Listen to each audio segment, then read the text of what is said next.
ladies, we cannot be the Holy Spirit's voice for our spouse.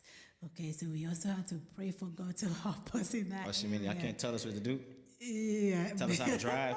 Whatever. We all know.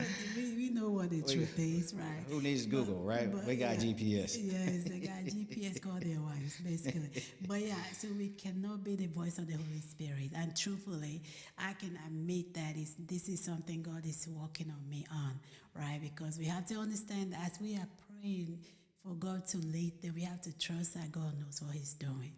Okay, and if you are not married, if you are married to somebody who's not saved, yes, it will be difficult because they cannot hear from God if they are not saved, right? It will be very hard for them to understand and discern the voice of God. So your case might be a little different if you are the one in the family who is saved and your spouse is not. You know what? Let me interject right there. Okay, Let me interject right there real quick. Go ahead. Even if your spouse isn't saved, or the spouse is saved, but the spouse isn't, or the spouse, either side, may not be all the way surrendered or yielded to God just yet because they are like babies or they're not mature, or there just may be an unbeliever altogether. Don't be discouraged with that. The prayer still works.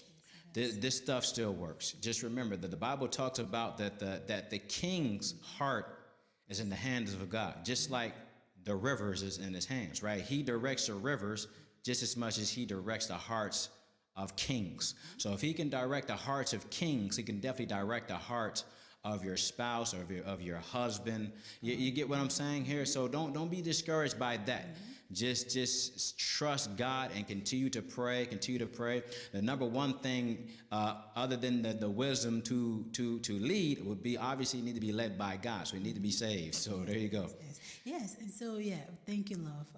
So what it does come down to is you still have to submit to the person. Unfortunately, the Bible doesn't give you escape route if he's not saved. You still have to submit because sometimes that submission might be what draws him to God, right? We have heard testimonies. Unless it leads you to sin. Yeah, then that's a different story. We always have to give that disclaimer. Yeah, that's a different story. Yeah, but at the end of the day, you do want to be praying for them either way, right? And yes, like I said, they may not be able to discern the voice of God yet because they don't know Him, or they are still baby Christian. And so in that case, God may speak to you more than He speaks to them in that process. But you have to be able to deliver that information with love and also kindness as well.